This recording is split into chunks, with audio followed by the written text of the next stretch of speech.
Okay, so we've left it with Abraham, 100 years old, Sarah, 90. Abram laughs, and so we've got that story settled. Between this account and Isaac's birth, which happens a little later, we have the destruction of Sodom. But let's, just before we even get to that, let me look at this in chapter 18. It's when Sarah hears the news that she's going to have a baby. She finally gets the full news here. And it says, now Abraham, in verse 11 of Genesis 18, now Abraham and Sarah were old, advanced in age. No kidding. Sarah was past childbearing. I hope so. I'd hope there's not a lot of 90-year-olds at that time having babies. I mean, having babies is rough. That's what I've heard. And I've watched a few of them being born. It seems like a tough job. I can't imagine at 90 years old giving birth. But anyway, and so Abraham and Sarah were old, advanced years. Sarah was past childbirth, and Sarah laughed to herself, saying, after I have become old, shall I have pleasure, my Lord, being old also? And the Lord said to Abraham, why did Sarah laugh, saying, shall I indeed bear a child when I am so old? Is anything too difficult for the Lord? And there's the question. I mean, this is a key question. It's a key place of faith that's tested time and time again throughout the scriptures. And we'll see as we even get into the prophets that there's prophecy of Israel as a nation falling away from the Lord, going into a place of captivity or destruction or exile, the nation basically being gone and it's over. But there's this prophetic hope that's given all the time that God will raise it up again.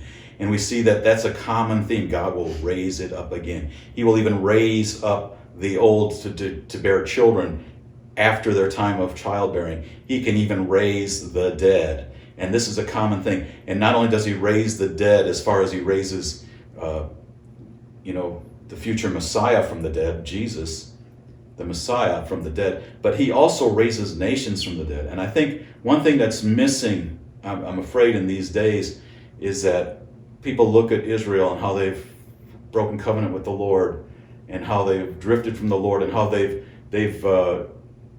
basically, what would you say, ruined his name, his reputation among the nations because of their behavior in ways. And God says, I'm going to bring you back in the land, but it's not because of you. It's for my own name's sake I'm going to do it. And you know what? A lot of us think, well, God's going to he's going to show those people, and he's going to cut them out of the covenant. He kicks them out. And a lot of people, they think they've been eternally kicked out. But we see that the blessing of the land and the blessing of Abraham is an eternal blessing. And what we need to understand about God is, while we delight in cutting people off and kicking them out, God delights in raising things from the dead. And if Israel is dead to God right now, what better thing for God? Is there anything too difficult for me? I think I might just raise them from the dead and show that I can keep my promises and even stir up within them a new heart and a new covenant with them. So he says to Sarah, is anything too difficult for the Lord?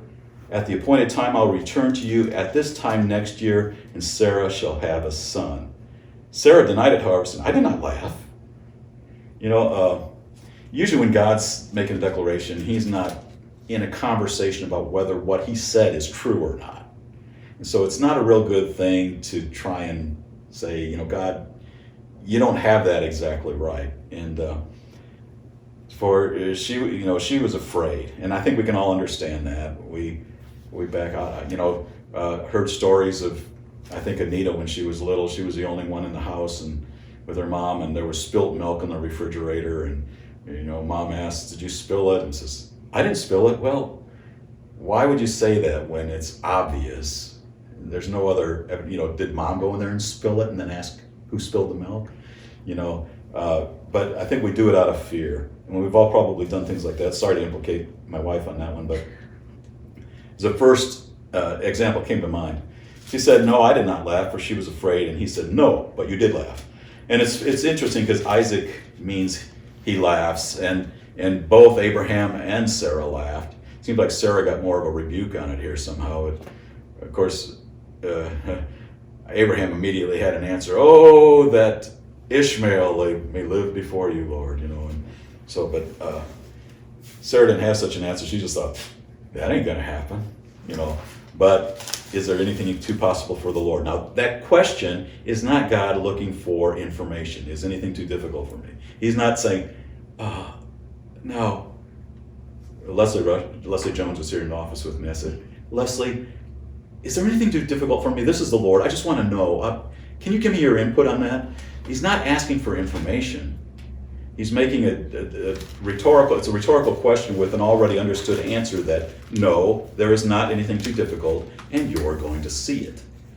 So, Sarah's couldn't believe it. So, here we go. The next thing that we look at here is there's a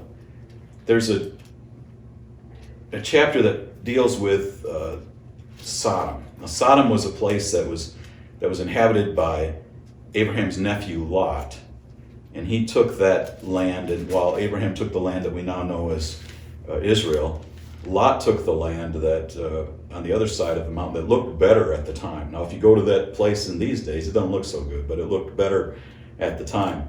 And so what happens is that Sodom is destroyed because of their great sin, and there's some other things that are mentioned in Ezekiel about that. But it is because of great sin, and we talk about those other things maybe at a different time. But there's a few things to glean from this. What happens is that when God decides to destroy Sodom, he's inquiring, with his heavenly hosts and whatever, should we tell my friend Abraham? Well, they do tell Abraham that they're going to destroy Sodom. And Abraham begins a negotiation process with God and says, well, God, if you find like 50 righteous people there, will you destroy it? Save it. I'll save it for 50. 40, save it for 50. 40. Gets down to 10. I'll save it for 10. And so Abraham's negotiating, playing God's mercy. Gets all the way down to 10, and what happens is that God doesn't even find 10 righteous people in Sodom. And so he sends messengers there to get Lot out of town, and his wife, and his daughters, and his sons-in-law if they want to come.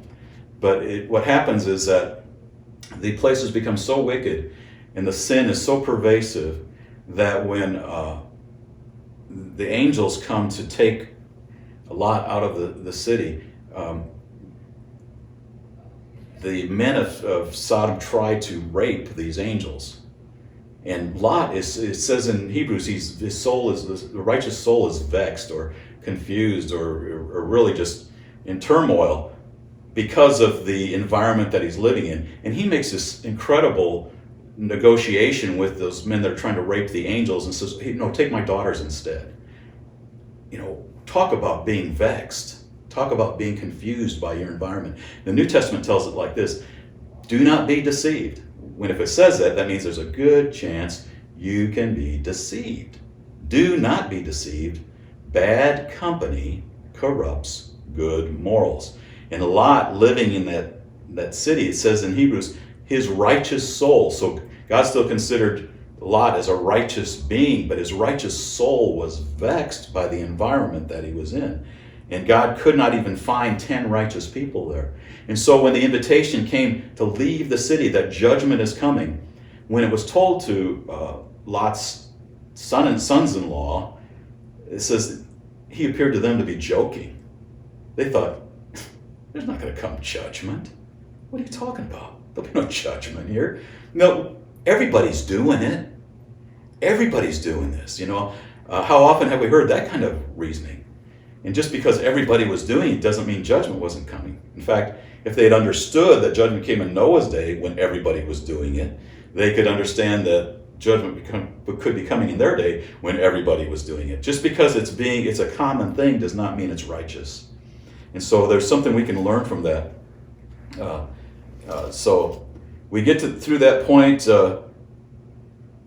Lot is vexed. His soul is corrupted by his environment. He makes crazy judgments, and we understand from this all that if you're in a Lot setting, if you're in a Sodom setting, that you've got to understand that environment is going to affect your decision making. That environment is going to affect what you say and what you do and what you think. It's very important to surround yourself with like-minded Bible-believing people. And so This is just a throw in here in the middle of the Old Testament that you need to be involved in fellowship with believers in order to maintain some kind of right thinking and someone to challenge your thinking and lead you to righteousness. Thanks.